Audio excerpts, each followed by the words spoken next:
Those bodies piled up in the harbor. They were the heads of the ruling crime families of Bangkok, correct? Yes. Right? And now they're all dead except for one. His name's Bison. I've tracked him through 11 major cities on 4 continents and never come close, not once. This guy walks through the raindrops.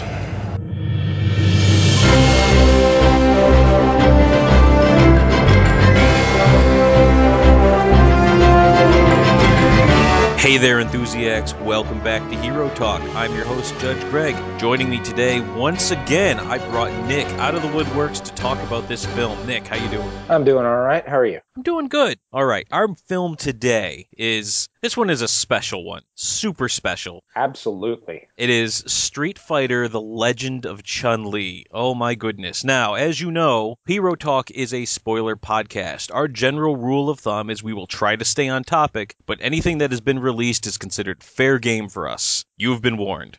All right, Nick, so we should probably let the audience know, because this is a decent story. Yes. We saw this movie in the theater together. Yes, we did. We drove through a horrendous blizzard, 45 minutes on a highway. Risking our lives. Yeah, on a highway that should have been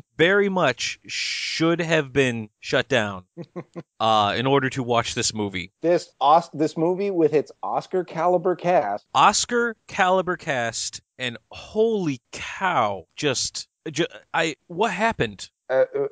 We must have gone crazy or something. I don't know why we wanted to do that then. Yeah. I don't know why we wanted to watch it now, other than the fact that we did watch it then. Yeah, well, you know, it's considered by most to be penance on Hero Talk that in order to do a good movie on Hero Talk, you are then committed to do a bad movie on Hero Talk. So Fair since enough. we've just done Dread, it's time to pay the piper and do The Legend of Chun-Li. All right, so this movie came out in, what year was it? 2009. 2009. It's the second Street Fighter movie that has come out. They tried to do a little bit more gritty realism, and you know what? Like it says something when you can watch this movie and you think to yourself, you know, all of a sudden Jean-Claude Van Damme and Raul Julia, they don't seem so bad. Well, at least it's not offensive race lifting. Yeah, but you know what? This was something else. This director, I can't think of anything else that he's been in. I don't even know how to say his name. Andrzej Bartkuwiak. Has he done anything else? I mean, he's done a bunch of stuff, but like it's not really. You know, he was the director of photography for Lethal Weapon 4. Oh. And that wasn't terrible. And I mean, he was director of photography for Speed, but you know what? He did Falling Down, which I actually happen to like. So did I. Yeah. So not a terrible resume, but man, did he miss the mark in this movie. As much as I hate to be all like, oh, the cinematography was, because that's not really what we do here. but wow, just every scene you're watching, like, this is awful. Well, you watch through it and you just start cataloging. You watch scenes thinking that they must affect something somehow, and then you look back at the movie and about 3/4 of it didn't matter. Yeah, there's a lot of side points that didn't matter, and a lot of plot points that seemed like they just kind of got forgotten. And then now I should say I have not played a Street Fighter game since Street Fighter 2 Turbo. I am kind of aware of some of the characters that have come since then. Like I know who Cammy is, and I know who Cammy is. But like I don't like I knew the people who were in the Street Fighter movie, the Van Damme one. Like I knew who everybody was in that movie, even if there's characters now that I can't really think off the top of my head who were added. I know there was the Native American guy. Yeah. And there was a T-Hawk, and then there was a Jamaican guy, I believe. DJ. Yeah. So I knew some guys that were added, but yeah, I've kept a bit more in tune with the Street Fighter storyline than that, and there's actually a few weird nods to some of the newer Street Fighter characters and storylines in this movie, but it's so bizarre that they actually included some elements of these stories to show that they actually were aware of these stories and yet mangled or ignored so many superior elements to tell us the story that they gave us. Yeah, it seemed a lot of people came out of place, like the whole Interpol side story thing with Chris Klein playing casting his worst Dirty Harry impression to be Charlie Nash, who's from the games, right? Is he a playable character in the games? Yeah, Charlie was Guile's army buddy. He was kind of his replacement in the Street Fighter Alpha series. Okay, all right, and there was so, actually, as a side note, there was actually kind of a not exactly a throwback, but a mention to that in the old '94 movie where they had the guy who was captured and turned into Blanca. That was supposed to be Charlie there. Okay, yeah, because I was about to say I seem to remember like his buddy Charlie being turned into Blanca, which was not actually the Street Fighter story, if I recall. Blanca was supposed to be some kid who ended up in Brazil when his flight crashed, and he was trained by electric eels or some crap. Yeah, because that happens. All right, well, whatever. Now, the other Moon Bloodgood was in this and played a Bangkok detective, Maya Suni. She's not from the games at all, right? That one, actually, it's not exactly, but there's some people who kind of guess that she's Crimson Viper, which was a character that got added in Street Fighter 4.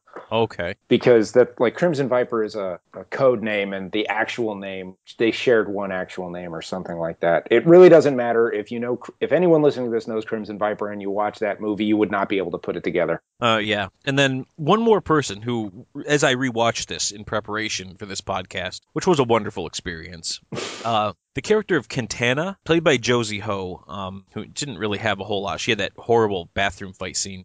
Is she from the games at all, or I don't believe so. When you hear the name, it like rings a bell, but it's probably because you're thinking of Katana from Mortal Kombat. Yeah, there was a couple times I thought they said Katana, and in the back of my head, like before That's your what brain, I kept thinking they were saying. Before your brain puts it together, you're like, oh, Katana, Katana's in this, and you're like, yeah, oh wait, wrong game, yeah. But anyway, before I'm not gonna go into Kristen Kruick just yet. There's one person I need to mention. He is the patron saint of great actors in bad movies, the late Michael Clark Duncan as Balrog. And I gotta say, I did not remember this until I saw him come back on the scene in this movie. But by the time he was making this movie, he had gotten himself pretty slimmed down. Like he was not Kingpin size when he was doing this movie. He was pretty trim, which I remember happening. He actually was trying to get healthier towards the end of his life. That's so ominous to say. It's not like he was on his deathbed. He was just trying to be healthier. Yeah. So he had slimmed down quite a bit. And to see him in this movie, slimmed down for a gigantic man like that. Right. Bear in mind that he is about 3 men normally, and he's got himself slimmed down to about 2.5. I mean, he's still a big dude, and he's got these phenomenally large shoulders, and he's just, I don't believe for one second any of the times where little Kristen Kruick is kicking him or anything. Like, no, I don't think so. But yeah, Mike Duncan, he is such a good actor. He is the bulk of the reason to watch this movie, and unfortunately, he doesn't have all that much to do. Yeah, but I mean, he's in it now. Taboo played Vega, and I'm not even going to talk about. All right, I'm going to just assume everybody listening understands the whole. They have different names in Japan than they do here, so everybody's name was different in Japan, so it's kind of confusing for people in the dub. But we'll just go with the American names. Well, we'll just go with the American names. Taboo, he's from the Black Eyed Peas. I believe so. So I guess he got a little jealous of Will.i.am getting parts and stuff, and Fergie. So he, he kind of looks like Vega, I guess. I don't know a lot about him, but I guess he looks vaguely Spanish, which is weird considering Vega's supposed to be Spanish and looks very much more Scandinavian. With in the games, he has a lot lighter skin and lighter hair, so that's kind of weird. Yeah, but his costume was horrible. He looked more like a predator. He really did. It looked like the Predator mask, and it was It seemed like it was they wanted to throw somebody else from the game in this. Mm-hmm. But I mean, it's not like he did a whole lot. He had 2 scenes, something like that. There was one bit where he killed the criminal bosses, and then he goes after Chun-Li. Yeah, that's basically it. And Chun-Li, it's not even a long fight scene. No, it's about a minute. Yeah, she doesn't really play up the threat. So I mean, it really made Vega look like kind of a punk. You know what? When I was watching this, I was thinking having Vega go after Chun-Li might, and this would fit in with the idea that the people behind this movie had some idea of previous Street Fighter stuff and just mostly ignored it. But having Vega go after Chun-Li might be a bit of a throwback to the old Street Fighter 2 animated movie where they had a scene which was Vega fighting Chun-Li. And that was actually a pretty good fight scene. This was not. Yeah, this was Well, there were not a lot of good fight scenes, let's be honest. The fighting was done with a lot of people who didn't really have a super ton of experience, and this is what you got. Correct. That's true. There was some bits that were surprisingly creative with some of the fight choreography. Yeah. I appreciated that when Chun-Li and Gen had their first sort of training session, it had a bit of the Jackie Chan style grab, move, change positions, that kind of stop and start thing that you see in a lot of his movies. Yeah. And I also thought that when Balrog and the goons were attacking Chun-Li's father, Yeah, that right was at the that was a beginning, good scene. I enjoyed that that. was actually some of the most creative stuff. Yeah. Completely ridiculous, but Oh, you see stupid! him Like like, pop the top of the champagne or the wine. yeah, To slam spray the out top of the front. champagne Yeah. bottle to make the bottom pop off to spray the other guy, which coats your own hand with alcohol, which you set on fire to move the flame over to him through a Across the chain. Oh. It was weird, but I mean, at least it was creative. Yeah, I am okay with zany and stupid if it's fun. And that I was mean, fun. It was fun enough so I'm like, I don't care if that wouldn't work. It's fun. yeah. This is actually just making me realize how stupid that whole fight sequence started off, where someone fired an arrow through their kitchen window that would have killed him if he hadn't opened the refrigerator door. Now, one, what would they have done if they'd actually killed him, considering they wanted him alive? Two, where was they the didn't think that through. archer after that? You couldn't fire another arrow, or was the arrow just to break the window? Yeah. I've been watching a lot of The Arrow lately, actually, and it does strike me sometimes where like they need somebody alive and he's like shooting arrows at the guy. I'm like, what are you gonna do if you hit him with one of those? You're gonna be, oh, all right, well, turns out I really should have used something less lethal. Like your boxing glove arrow. Yeah. I think he's done they do some fun stuff on Arrow. I think he's used something similar to that. Every year the show gets a little bit more comic booky, which I thought I wasn't gonna like, but I do. But anyway, so yeah, the Arrow guy shoots through, but like Balrog is like right there at the window ready to jump through. It's like they thought the arrow wasn't gonna work. They're like, all right. It's like the Arrow guy like Bison owed him a favor for something, and the guy was like, hey, I can do it with an arrow, and Bison's like, all right, we're not gonna use an arrow. The guy's like, no, I can do it. I will use an arrow, and I will do this. And power to Shadow Lao, whatever. Shadow Lu. Jeez. Hey, to be fair, there's a whole bunch of different pronunciations that I've seen, be Shadow Lu, Shadow Lao, Shadow Law, so whatever. Whenever I'm in doubt, I default to whatever Raul Julia has said. And he said Shadow Lu, so I consider Shadow Lu to be canon and exact. But yeah, so I mean, he fires the arrow, it doesn't work, and then the archer never shows up again. Nor do any projectile ranged weapons show up again in that scene. Speaking of projectile range weapons and Michael Clark Duncan, I gotta say, when he was fighting Gen really late in the movie, it was really funny to see huge Michael Clark Duncan with a tiny little automatic pistol in his hand. Yeah. He almost lost its love when you're watching. I know, his hands are so huge. You're like, you almost think like they need to make a special prop gun for him. Yeah, that's why a lot of movie like action heroes and stuff carry like a Desert Eagle or something, just so it you can see it better. You know? It's an absolutely ridiculous firearm to have, but at least you'd be able to see it. Yeah. So we're now on Gen. So let's go with Robin Shu, who played Gen. No, I knew Robin Shu best from he's Liu Kang in Mortal Kombat and Mowgli from the Jungle Book. Huh? Oh, you didn't know that? In the I didn't know that. There was a live action Jungle Book movie, and he played Mowgli. Oh, weird. Yeah, no, that's about right. Other than that, the only other thing I've seen him in is from the Robin Shu fight choreography stunt video training guide thing. I don't know if you ever saw that. He was No. He was hawking these videos the other day, like, I will teach fight choreography using these VHS tapes or whatever. The other day he was hawking VHS tapes. Oh my. Yeah, I mean, listen, I've dated it by saying about what it was. But it was it was quite a while ago. But that's been it basically. I thought this guy fell off the face of the earth until he shows up in Legend of Chun-Li. A couple of other things. There's a lot of guys like that who do a lot of work in kind of shoddy direct-to-video movies. Yeah. That's probably where he's been. I haven't looked it up, but if you look him up on IMDb, there's probably like 20 of those in between Mortal Kombat and Chun-Li. Yeah, I mean he's got a pretty good. I'm looking at his IMDb page right now, and he's been in some. One thing I forgot, he was in Beverly Hills Ninja, which I did see with Chris Farley. Yeah. So yeah, but it shows you about how much of an impact that had on my life. He was a voice in Sleeping Dogs, the video game. Huh. But yeah, it's a whole lot of what looks to be either straight to video or foreign release martial arts films. But so he plays Gen, who's from the game, right? He's Yes. actually a character in the game, and was he Chun-Li's trainer in the game? In this, well, a lot of the storylines in fighting game, of course, get a little convoluted, but the storyline is that he did train Chun-Li at least briefly. He wasn't her primary trainer, I don't believe. Mm-hmm. But one of the weirdest disconnects is that Gen was like a 70-year-old assassin in the games and was modeled more after like Pai Mei than Liu Kang. Yeah, it was very much looked like old Liu Kang was teaching Chun-Li how to fight. And not old Liu Kang, just like just like middle, like sort of late 50s Liu Kang, something like that. Yeah, I don't know. And then, but he did teach her the, for lack of a better word, because I don't actually know the real term, of the Kamehameha attack. Yeah, which was such an unnecessary tack on with the way the movie was presented. Yeah, you try so hard to be... Now, granted, it's not super realistic, but you really try to sort of take all these fantastical elements and ground them at some stage in real life, you know. Interpol's involved, you got the police, you know, Bison is, you know, he doesn't have super magnetic hands or fire abilities. And then, like, okay, now we can start shooting Hadoukens. Like, even the Jean-Claude Van Damme movie didn't go there.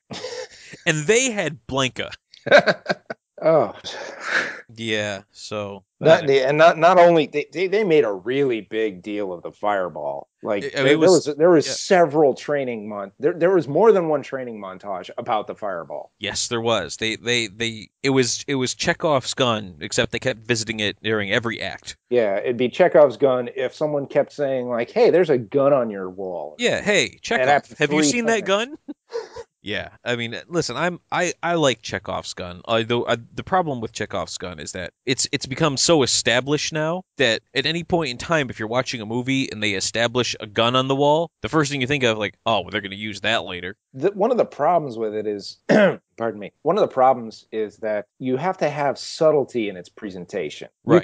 You can have a gun on the wall, but it just looks like background decoration. Mm-hmm. I have seen, and I'm very sorry I don't have any good examples, but I have seen decent movies recently where they establish it in such a subtle way that it's that when they actually go to use it later, you're like, oh yeah, that's that thing. Right. It's just much more organic rather than forced. This was very much like by the time like you get to the final scene, like, well, this Hadouken has to be coming now. They blatantly call it out because when she distracts Bison with some flour in his face or whatever that was, concrete, I guess. Yeah. And Gen had freaking been curb stomped already, and he looks up at Chun-Li and says, "You know what you have to do." It's like, oh. That actually hurt me. Yeah, man.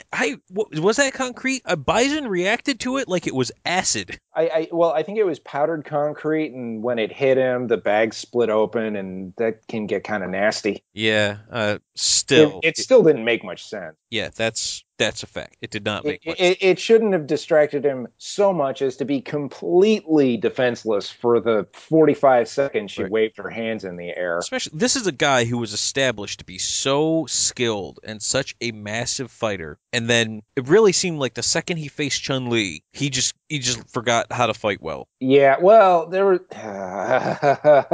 I will give them partial credit in that throughout the course of the movie, you see Chun-Li fighting better and better and better. They don't give much of a reason for you to believe that this would happen. It was just a little bit of wushu training with her dad when she was a kid, and then 10 or 15 years later, a couple of weeks training with Gen, and all of a sudden she's a world beater, ninja freaking superhero. Well, they used a montage, Nick. I mean... well...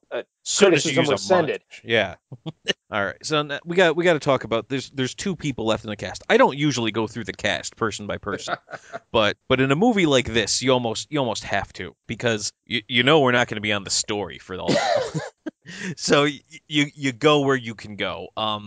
Kristen Kreuk as Chun-Li. So I got to be honest, I actually had to look it up because I didn't believe it. She is actually half Chinese. Half or a quarter? Well, I saw something that said 3/4 something.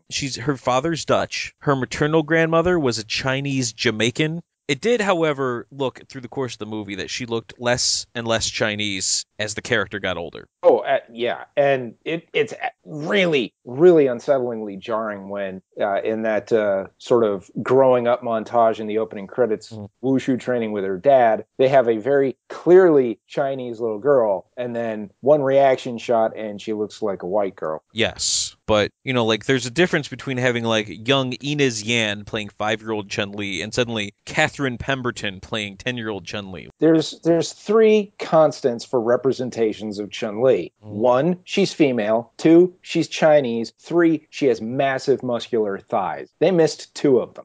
Yes, they did. Although, to be honest, number 3 is kind of hard to get. I'm not saying it wouldn't be. I'm not saying it's easy. I'm just saying those are the 3 things about Chun-Li that are pretty consistent. Yeah. I don't even remember. Do you remember who played Chun-Li in the Van Damme flick? Nope. It was the woman from and please forgive the reference, from the Joy Luck Club. I'm IMDbing right now. Ming-Na Wen. I don't know if I'm saying that right. I don't know what else she's been in. She's checking out her IMDb. She was Chun-Li. She did play Mulan in a very recent episode of the cartoon Sophia the First. Okay. Which sadly is now a part of my regular watching habits, so I actually remember that episode.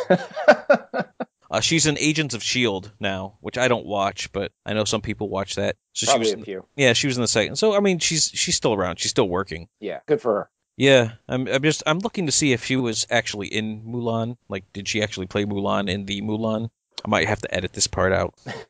This is gripping radio, listening to you, looking up IMDb references. This is why I love the podcast format, because I can cut this out and nobody ever knows this part happened. Mulan, yeah, she actually was the voice of Mulan. Well, I mean, that's all the fighting chops you need, right? Yeah, and she was Chun-Li, and she also played Chun-Li in Street Fighter, the movie, the game. Yeah, I never think played all of the actors reprised that. Yeah, I never played that. Did you? Was that? I probably played a couple credits of it. I've seen some other stuff about it, and oddly enough, I'll give them credit that they actually modified the gameplay a bit. Mm-hmm. Not necessarily in a good way, but it wasn't just a bizarre palette swap. Well, that's good. I kind of thought it was, but yeah, they have like juggles in that game. It's weird for a Street Fighter game to have juggles. Yeah, but they changed some stuff around. So Street Fighter, the movie, the game has some creative merit behind it. Yeah. Well, anyway, so Ming-Na Wen, who, well, I had trouble remembering her name actually. I liked her much better as Chun-Li, and then in the old movie, as opposed to this movie, took a greater care to actually have people look like they, like dress and look like the people from the games they're supposed to be representing. Yeah. I mean, other than maybe Michael Clark Duncan, who was able to become big and muscular, however, did not actually act like a boxer. The whole boxing element of the character pretty much didn't come in. He was just the big bruiser for Bison. Right. He was just kind of the muscle. But I mean, other than him, nobody else really took the time to look like that. And even then, he was bald, right? So yeah. So Balrog had the weird.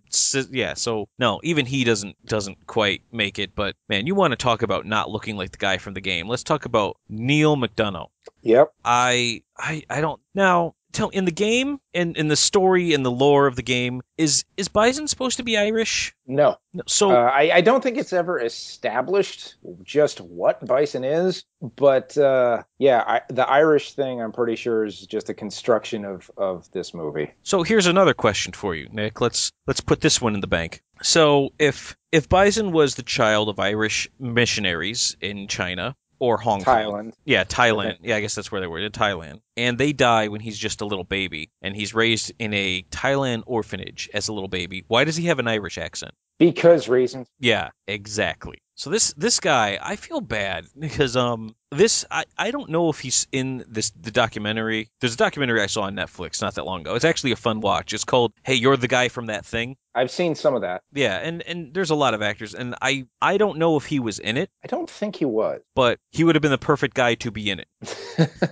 Because he's in a ton of stuff, and he's really recognizable too because of his hair and eyes. Yeah, his eyes especially. Now, I actually, truth be told, yesterday I was just watching the Walking Tall, the Rock version, and he was the bad guy in that movie too. So, really? Like, this poor guy, like, every time I think of him, he's usually playing some jerk or a bad guy in some form or another. He's really good at being unnerving and creepy. Yeah, and now he does a lot of voice acting too. Like, let me just use a couple guys. He was I saw that Deadshot. He was Deadshot in Assault on Arkham, the animated flick that just came out. He was both Nightwing and the Flash in Injustice, I believe. Yes, he was. Oh, you know who he was? I totally forgot this. He was Dum Dum Dugan from Captain America. Huh. He had the big old mustache, so I totally didn't. Oh, right, I forgot about the mustache. Yeah, so he was Dum Dum Dugan. I saw that, and I was trying to remember, and it's like, it must be one of those things that I just can't put together, but the mustache really rings a bell there. Yeah, so I guess he's not always the bad guy. I apologize for that. He was Dum Dum Dugan.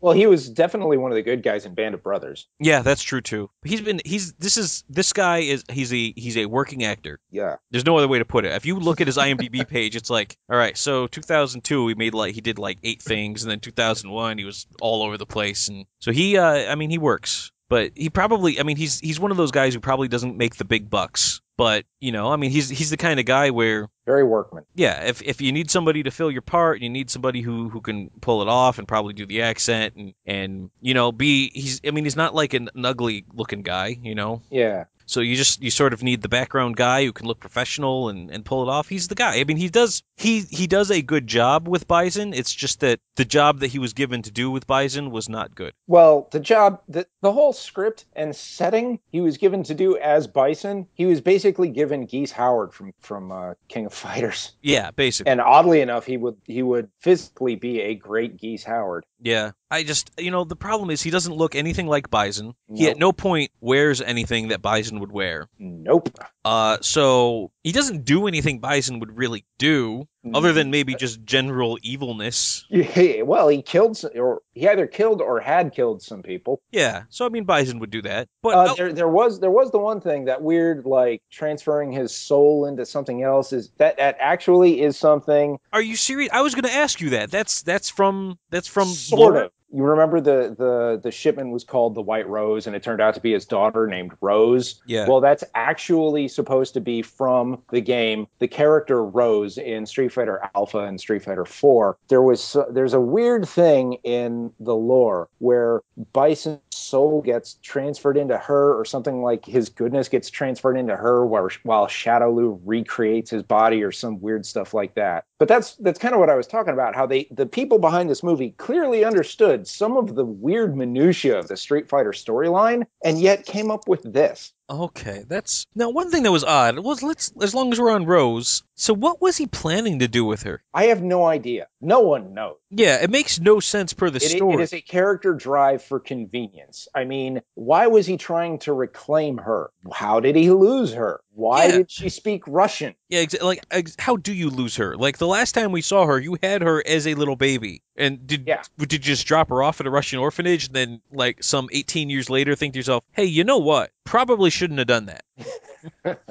She might have been handy. I don't know. Might as well have named her Rose MacGuffin, because pretty much she's just there for some. She was there to be a plot device. Yeah, she was such a plot device that was unnecessary to this movie, and in a very unnatural scene that I actually did not at all enjoy. Yeah, so Chun-Li, the only time she wears anything remotely Chun-Li-esque is in the club scene. When that started, I like, my whole torso just clinched up a bit, because I had repressed memories of the uselessness and painfulness of this scene. Chun-Li, I have to say, like, the Shadow Lu people, they do not hold up well to torture.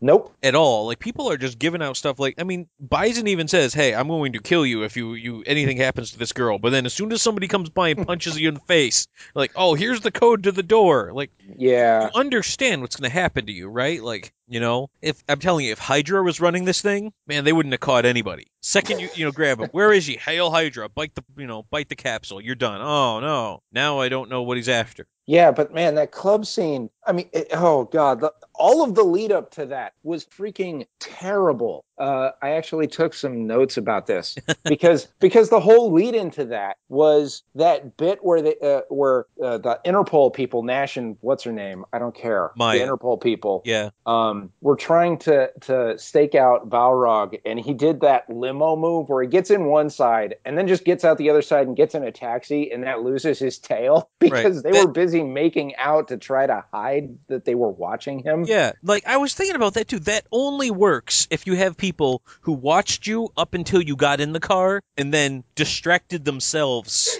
while you were changing cars. Which is why Interpol couldn't follow him, and Chun-Li, who happened to be there for some undisclosed reason, watching them as well, she wasn't making out with anybody and could see him get into the cab, so she followed him in the cab to meet up with one of the people that Bison was extorting favors from, and, you know, tried to force him to make sure that the White Rose shipment didn't have to go through customs. And again, somehow Chun-Li happened to be right next to them in public when Balrog was explaining this to the guy. Very loudly, too. Very loudly explaining your illegal, illicit activities in a public, crowded place on an escalator.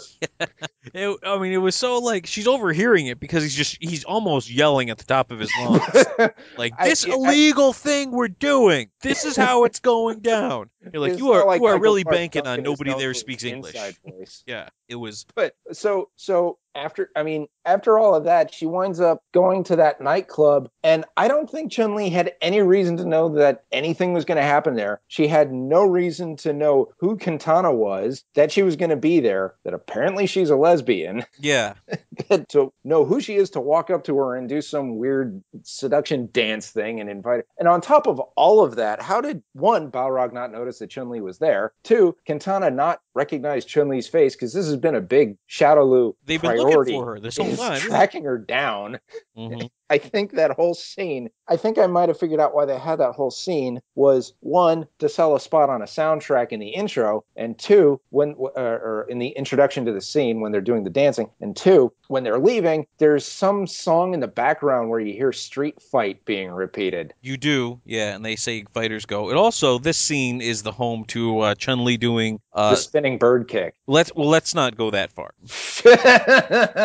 She did a kick that involved spinning around and her legs being, and like when Chun-Li, the game Chun-Li does it, like her legs are in a split and she actually has some range. But this Chun-Li didn't have her legs split all that much, and so the range seemed to be a good 5-foot diameter. Like all anybody had to do. How else were you going to get out when you got people at all four directions with pistols pointed at you? Well, obviously you're going to flip over onto your hands and wave your feet at them. That's just common sense, man. I mean, listen, the action movie generally dictates that you have to duck and they all shoot each other, and that's just etiquette. But well, isn't it also action movie etiquette for them to attack one at a time? Yes, it is. But this was the one. I mean, they finally surround her, and then she does this lame version of the spinning. But they cut to her spinning necklace with the flapping bird, the hummingbird. Yeah, they did. Totally poetic, and it was just in case you didn't get it. Her father. Yeah. Hey, just in case you didn't understand, this was the spinning bird kick. We're going to literally show you a spinning bird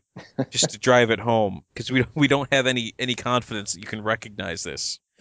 Oh my goodness. And the whole, I'm not 100% sure what they were using Chun-Li's dad for in Shadowloo, to be honest. They plot convenience. Yeah, at some point they said he's got a lot of connections that they can use. But connections, once you kidnap the guy, he seemed like he was kidnapped for some 15 years. Don't you think his connections are a little used up and obsolete by now? Is he still? Hey man, you haven't been at work in a decade. Are you all right? Yeah.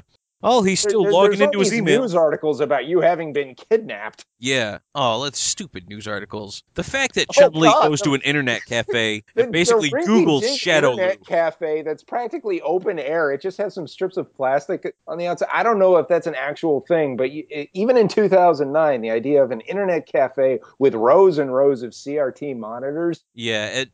Listen, I don't want to be the one to go man, not even Thailand is that bad, and have them actually be like that. They have that that'd be accurate, but it seemed like they were trying to make it look a little slummier. Yeah. It was a building that didn't look like it would be able to have enough electricity running through it to run that many computers. Yeah, but she was able to go there, and she basically just Googled Shadowloo, and she learned all their secrets. Yeah, I mean that was the same thing Nash did. He was just like he freaking Googled Chun-Li and figured out who she was. He didn't know who Chun-Li was, so it's the only thing I can imagine. He Googled M. Bison young girl following, and then Chun-Li came up because Google's pretty good at that sort of thing, apparently. And the presentation of the articles themselves, it's just this really quick little shot where it's headline, picture, subheadline, all of the information under it you can't read. But I think certainly the two Chun-Li looked up, and I think the one Charlie Nash looked up, were all in the same format, same font, point size, position and size of the picture in the article. Yeah, it was a copy and paste job. Yeah, it's like the worst news website ever, apparently. Well, it's actually a pretty good news website because they seem news website for its content. Apparently, they don't have time to be hiring all kinds of web developers to make things look fancy because they are out there hitting the streets. I mean, this website not only knows what's going down with the secret rumored crime organization, they know the people who are currently investigating on the side the secret crime organization that doesn't really exist. I mean, it's amazing investigative reporting, just really bad web development. Maybe they should have hired those investigative reporters to work at Interpol. they should have had Esperanto is buying up all the real estate. This building right next to Interpol. That's the best part. Like, they're right there. They are right next to you, and they're just operating right out of that building. You're like, man. Yeah, they put it together, and he points out the window at the building. Yeah. Now, that's kind of a story. Like, it wasn't at one point they kick everybody out of the slums, and Bison's all like, the bulldozers are coming tomorrow. And the bulldozers don't come. Yeah, that never happens. The slums are still there. They never get torn down. And like the rest of the movie, they use that line like, we all love this neighborhood. We don't want to see it destroyed. And it's like, well, wasn't that was supposed to have happened a couple days back, right? More than a couple. I think that was a span of weeks. I was trying to pay attention to the span of days, and I think like the whole story takes place basically from when she hits Thailand. I think we're looking at maybe 2 weeks. I was trying to give some benefit of the doubt to the idea that training with Gen could have done something. Oh, wait, montage. It was montage. Time dilation. It was. Yeah, I keep forgetting because I live in the real world. I think you're trying to give it a little bit too much credit. So I don't understand the guys that they brought in for the movie. Like, it doesn't make sense to me, the people that you brought in, but then the people you leave out. And it almost feels like you're trying to save some of these guys for, like, the sequel. Yeah, they thought there was going to be a sequel. I mean, why would, like, when they end it with that really lame, like, oh, I know this guy, Ryu, who's starting a tournament.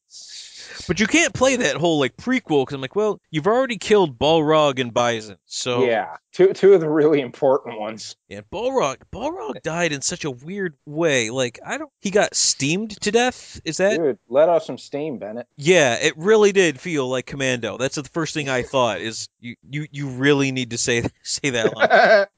I think that should be Hollywood law. Yeah. The moment you kill someone with a steam pipe, you have to make some wisecrack. You have to say, like, I guess he needed to let off some steam. Yeah. But what a stupid way to go. Yeah. Especially for Balrog, who... I don't know, you got Michael Clark Duncan, you got Robert Shue, two guys who can put together probably a decent fight scene. And it was like they were on a budget, and they didn't have time. And they're like, we got to finish filming today, guys. And they did that, and the room they did it in wasn't even well lit. And I mean, you and I have watched enough pro wrestling. We know how a big man, little man fight can go. You have the little guy bouncing around a lot, the big guy just standing there doing a lot of power stuff, and eventually, especially in a fight like this, Gen is the good guy. Mm-hmm. And eventually, it's, the little guy starts piling up some damage, eventually gets the big guy off his feet. But in that whole sequence, the big guy has to do some really impressive power stuff that makes you kind of think, oh no, how's the little guy going to manage to get up after this? They didn't do any of that. Yeah, none of that happens. A lot of fun stuff. They actually had Balrog do that at the beginning with Chun-Li's at the beginning, dad. It worked really great. But it's almost like they did the fight with Chun-Li's dad just to say, hey, look at all the cool stuff that can be done with this movie that we might do later. And then they just kind of don't do any of Yeah, it's like, okay, all right, now we're done with the fun fight stuff. They might as well have just said that. Like, all right, we're done now.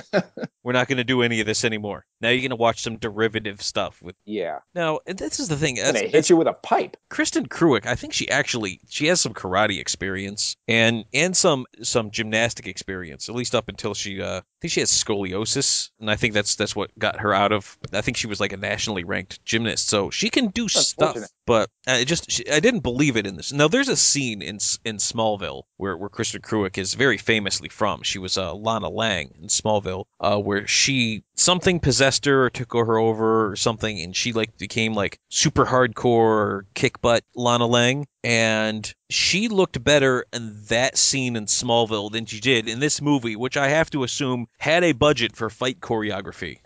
So well, what's the excuse? Maybe the budget for fight choreography was to hire. I'm sorry, I've already forgotten his name. Liu Kang and Gen. Robin Shu. Yeah, maybe it was just to hire him and thought that this guy acting could also choreograph everything, and they were trying to cut corners there. Maybe because they needed to save money for the adjacent special effect of the fireball. Oh, stupid! I don't even want to think about what kind of budget they wasted on that. Speaking of budget, this is relevant now. Budget for the movie was $50 million, which what? They still overpay. I don't know. Like, I don't know what Mike Duncan can take in on a movie like this. Kristen Kruick is not in a ton of stuff, so clearly she's, they're not going to have to super pay for her. But Mike Duncan, he could probably command a pretty decent salary. Yeah, for the right role. Yeah, so worldwide, what do you think this movie took in at the box office? Maybe 20? I don't think it was lower. Yeah, 12. 12. 12 million. Yeah, it's not bad. Yeah, so that's a loss.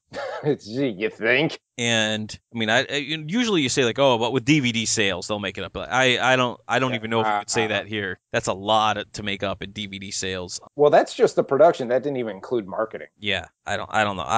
I don't know if you could. I mean, in Australia, this thing didn't even get a theatrical release. It was straight to DVD. Well, good for them. Yeah, so I guess they lucked out. And so other than schmucks like us trying to watch this movie again, do a podcast on it, I don't know who's out looking to watch this movie. The thing, I don't know. Its Rotten Tomato score has got to be pretty low. Yeah. This is one of those movies that never got screened for critics in the first place because they knew it was going to be bad. Yeah, that's always the surefire sign. 18% on Rotten Tomatoes. Yeah. Which, now, how does Rotten Tomatoes work? Like, it's the percentage of people who gave it favorable reviews? Yeah. So are you telling me 18% of the people who watched this movie, there's an 18% of the critics out there look at this one like, that's pretty good? Probably a bunch of people who kind of said, oh, it's a fighting movie, some of the fight choreography is okay, blah, blah, blah. It's the kind of action movie you shut your brain off. It's a fun time. Or they got bought off, or they were trying to look cool, or they're idiots. Or just like, do we have like the names of the critics are like John Kruick, Paul McDonough, Sarah Duncan, John Shu. I mean, I don't know how you get that many positive reviews. There was not a lot redeemable about this movie. No, not a lot.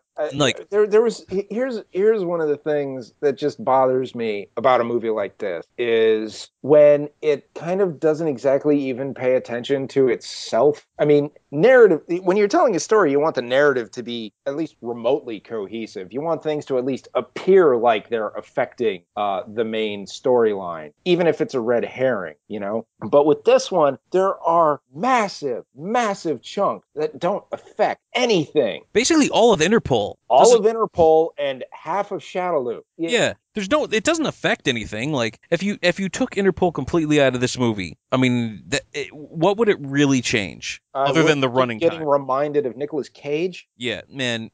Wow, what a poor man's Nicolas Cage. Chris Klein was. I was actually thinking this is more like a poor man's Nicolas Cage. Yeah, and bear in mind, Nicolas Cage will do just about anything, so that's saying something. Here's another thing: is that with people like, say, Nicolas Cage or Christopher Walken, or to some extent maybe someone like Malcolm McDowell, or some of these kind of character actors, you can't try to imitate them because it will never work. Yeah, you can't imitate it. Yeah. You can't rip it off. It just doesn't happen. We discussed this recently in the Batman Returns hero talk about, when the guy who's trying to play Max Schreck's son, who's, the son of Christopher Walken's character, is trying to do a bad Christopher Walken impression to be his son. It just doesn't work. You're just like, I know what you're doing. you're just trying to act like Christopher Walken. It's not working. That sounds horrible. Yeah, but I don't know. And there's so many people I like. I don't mind Kristen Cruick, but I mean, I like Mike Duncan. I actually like Neil McDonough. I like Moon Bloodgood. I even kind of like Robin Shue, but it's just absolutely nothing worked. The screenwriting, Justin Marks. I don't know who this guy is or if he has anything to do with Street Fighter at all, but it really kind of seemed like he read the Wikipedia page for Street Fighter and just kind of just threw something together real quick. It was, terribly done. And Capcom was so proud. They put their special Capcom logo. Yeah, right I noticed that it really looked a lot like the current DC or Marvel splash screens. It looked a lot like it, and how or why that came about, I don't know. I don't think this movie was worth the amount of money it took to put together Capcom's splash screen. Yeah, do you really think you're going to get like a series of these movies, or people are going to be lining up to make Capcom movies? If Mega Man's going to happen? If anyone involved at Capcom thought that, then they're idiots. Okay, look, a lot of fighting game fans would love to see cinematic adaptations of the fighting games, but there's a very critical problem with cinematic representations of fighting games that there is no easy solution to. And that's because in a fighting game, there are 8 or 10 or 20 or 30 characters that could be your protagonist. You can't do that in a movie because you have to follow one thing at a time. Yeah, but it's really hard to get over that. It can be done. I just look at Jean-Claude Van Damme and Raul Julia, and as dumb as that movie was, it worked for what it was trying to be. Yeah, that one worked. The first Mortal Kombat movie was okay. Yeah, actually, you can look at them and say these are all right for what they are. Some people like Dead or Alive, DOA. I don't remember what the movie was actually called, but some people like that. A lot of characters got really glossed over. They didn't have time for all of that, and an actual, I'm not even joking with you, there's a scene in that movie where they actually stop what they're doing and play beach volleyball. I don't want to live on this planet anymore. Yeah, it's something else. And you know what? I'll also say this. The concept of taking Street Fighter and making movies that each focused on a particular character and trying to build that up, that's not a bad approach. But you would have to stay close enough to the concept behind the characters and behind their own storylines that you could actually add them up together. Like, if you look at it that way, this could, theoretically, this is like way outside the realm of what I think anyone's capable of. But if you look at it in theory, it could have added up a little bit like the Marvel Cinematic Universe, where you have one individual character story here, one individual character story there, maybe like 2 or 3 in another movie. They start interacting with each other, and it kind of works like a comic book in movie form, but it's about these fighting game characters. Yeah, but in order for that to work, you can't kill off Balrog and Bison at the end. No. Of every movie. Like, you can't do that. It's going, although Neil McDonough would like the work, you can't get away with it. So I actually did like him. It's a strange casting choice, but how the script had the character in this movie, I thought he did a fine job. Right. In terms of hiring an actor to take what was written on the page and playing it, he did that really well. The problem is that the character on the page was somebody who should not have been named M. Bison. Correct. Just a little bit of a step back to the whole alternate character names in different places. The international name for Bison is Dictator.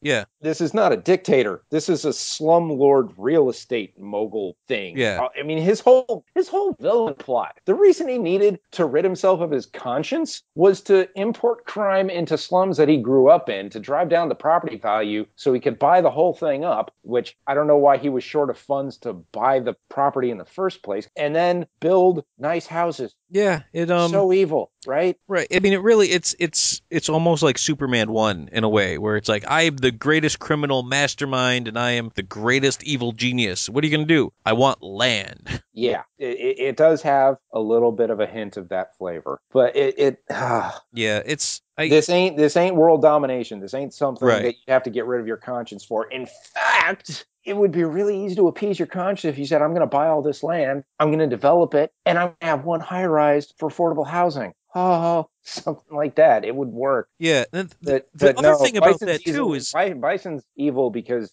reasons. And now, for somebody who mystically removed all the good from his soul, he seemed to have an awful lot of honor and conscience. He seemed to actually have some care for He his called daughter. himself a sentimental man. Yeah, he's sentimental. He didn't want to harm young Chun-Li because, he's like, He explicitly said he keeps his word. Yeah, he explicitly said, I'm a man of my word. So it was like, he doesn't seem, other than, he did murder Quintana and had a lot of other people killed, which you're the villain. Most of them were criminals. Yeah, he didn't kill that. He didn't really do a lot of killing of innocent people. Even Chun-Li's dad was heavily implied that he was sort of a bad person. Yeah, maybe that's why his connections were still good, because they were criminal connections. Yeah, it really seemed like, for somebody who was supposed to be so evil to the point of having rid his soul of all conscience, he seemed to have a bit of a conscience in terms of his evilness, or at least didn't do enough evil to warrant having to remove the conscience. Right, he did not have enough evil to. What he did was probably pretty greedy and wasn't really nice, but it certainly didn't seem super illegal. Yeah. He even offered the other crime lords a chance to stick around and be a part of the show. Okay. There's one thing that in that whole sequence really stuck out to me. It's probably completely insignificant, but it just struck me as such a bizarre choice of things to do. When they're walking away from the table, the fade out. Yes, exactly, the fade out. What was the point of that? I don't get it. Yeah, I was thinking the same thing. Like they're walking away and they fade out from the table, which makes it look like more time has passed than really is when they're all just getting up and walking away. And then when they show them leaving, they're all together in a group. So you're like, so they didn't just slowly get up and walk away like a fade out would imply. Like they all clearly left together, at least together enough that they had to take the same elevator down. Yeah, it's just you see Bison standing there the whole time while they're doing their little dissolve as they walk away from the table, and it seems like they kind of walk away one by one. They dissolve, and then Bison has Vega go out and behead them all on their way out. Yeah. I don't know. The whole point of that scene seemed to be, to me, to show how many languages Bison knows, because he kept addressing them all in their native tongue. Right, which had to be annoying for the other guys. Like, what is he saying? Are they conspiring against out in the open? Huh? Yeah, it was. I don't know. It was nothing that Bison did was especially more evil than any other person in any. His motivation was just to make a little bit of money and was ruthless, and nothing that really made purging his soul of good work. Raul Julia did a better job of playing. I'm a megalomaniac and I want world domination. But again, the script actually gave him the opportunity to do that. Yeah, it's unfortunate, but. And talking about other stuff that doesn't make sense, the whole why does there's just so many things in this movie that when you stop and try to look at the whole thing beginning to end, these strings don't actually connect with each other. Somehow Gen is in a subway station and passes out to try to hand this. Wait, no. Why was Gen in the subway? And someone handed us an ancient scroll to Chun-Li to indirectly guide her to Gen somehow. And then, like I said before, about she somehow is able to follow Balrog and figure stuff out. She is the bit when she escaped. That was like the biggest waste of time. She goes to the shipping docks to try to intercept Rose, and then she gets jumped and captured. Bison kills her father in front of her,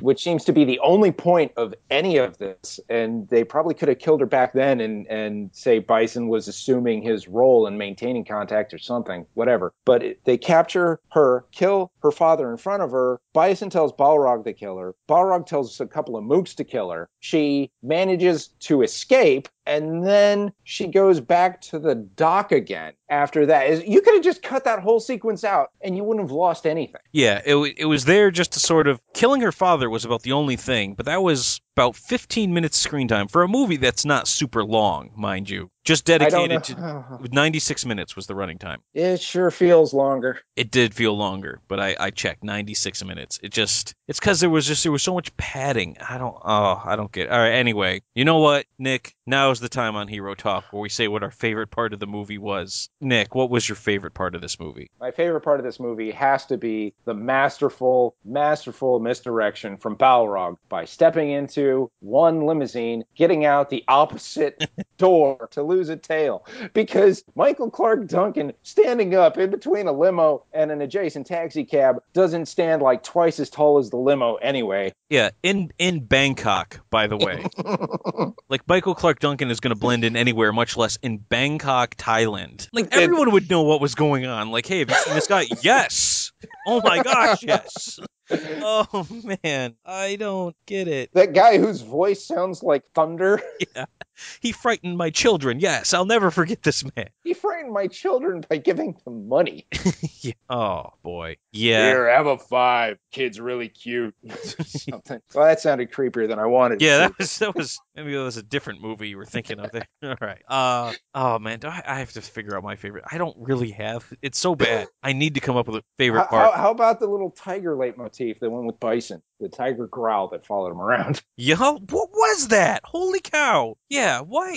Why is there any game significance to that, or was it just No, it's just random. just random? They just decided they wanted to do that. I honestly, I kind of liked that.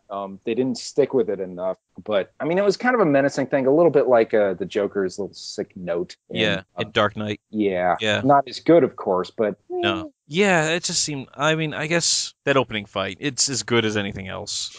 It's certainly not the Chun-Li Bison fight at the very end. Hey, they did manage to sneak in something you could call the lightning kick in there. What would you call that? Oh, that bit when she had the bamboo pole and was kind of swinging for him and like kicked about 4 or 5 times in the air. Yes, I don't know. I mean, Oh yeah, it's a stretch, but I'm pretty sure that's the only reason they did it. yeah. I mean, there's a couple scenes where she did like little backflips jumping off of guys. I'm like, yeah, Chun-Li does that. But there's that one scene. Remember that scene when she first started fighting in Bangkok and she's fighting a bunch of street thugs, and then the street thugs start doing like butterfly kicks, jumping off the walls, and like, holy cow, what kind of street crime do you have there? I also like that at the end of that, she did like this head scissors flip, and then like wipes. She finished wiping them out, but her last move wiped herself out, and she was just on the ground. It's like, man, you should be really glad that they're not getting up right now. And then she finishes it off by getting up before them and like knocking a shelf over onto them. Yeah, that was really funny. Like the guy's like just kind of like he's grunting on the ground. He looks pretty tired, and so she like takes his giant alley shelving unit, which I guess they have in Bangkok, and she just dumps it over on the side. I kind of got that feeling like they were in an alleyway between a couple of houses, so it's or a breezeway or something where people might keep their own possessions. Yeah, maybe. Well, then she was just a jerk because that's somebody else's. That's stuff. some property damage. Yeah. Well, it's property damage. It has to be somebody's. Yeah, that's just mean. Unless it's alley property. And it seemed kind of unnecessary too. But man, I don't know. It's stupid. Now, let me one more thing. Holy cow! So when Bison takes his wife to the evil tree or the evil cave or whatever it is, I'm thinking tree. Like it was almost like the Empire Strikes Back cave, like going in the tree. Did she know the plan? Because she seemed pretty cool with everything. Because reasons. Yeah. This is a movie where things didn't even happen because the plot required it. Because the plot didn't require much. Yeah. Things just happened for the sake of things happening. This wasn't even a case of a bunch of convenience, although there was plenty of that. Like, how did Chun-Li even know who Charlie was to go to him to ask for help? Yeah, I don't think they she just met shows before. up. Like, did she like, well, this guy was making out and when I was following Bullock around. Oh, you want to talk about some unearned sexual tension. Oh yeah, the freaking golden handcuffs. Yeah, like I'm not buying any of this at all. You're like, you can try to sell this to me all you want. I'm not buying it. This is so forced and so dumb. I don't know. You know what? Yeah. So yeah, my favorite scene is the fight at the very beginning because that was the last point when the movie was fun. Was about 5 minutes in. After that, even Michael Clarke Duncan trying to chew the scenery wasn't enough because the script didn't give him enough to do. No, it wasn't that good. And how about this? So Chun-Li, we start the movie and it's Chun-Li voiceover narrating the movie up until she gets to Bangkok. And then she stops narrating. You either use that device or you don't. The narration was horrible, so I'll take what I can get. Yeah. Now, granted, the narration was bad and it was kind of a blessing when it stopped. But come on. All right. So that's the movie. All right, Nick. What would you score the movie? Well, I've actually been thinking about this. And if Monday is the cursed beginning of the work week and Sunday is the Holy Sabbath, then for me, it was Tuesday. Fair enough. I am going to give this movie 1 fake spinning bird kick out of 5. Oh my gosh, that kick was dumb. Man. All right. Well, figured we probably had to do this movie because because of the story of how we saw it, if nothing because else. of the story of how we saw it. And you know what? We just like to do Michael Clark Duncan movies on Hero Talk. Yes. Well, Nick, thanks for coming on, and thanks for reliving this particularly fun event with me. God. Yeah, hopefully we get a fun one next time for everybody. Yep. All right, well, on behalf of my guest, I just want to thank everyone for joining us. If you have a movie you want to discuss, or if you want to join our panel, email herotalk@enthusiacs.com. For more podcasts, Let's Plays, articles, videos, and reviews, visit enthusiacs.com. You can follow us on Twitter @enthusiacs, subscribe to our YouTube channel, that is youtube.com/enthusiacs. And as always, we'll see you right back here on the next Hero Talk.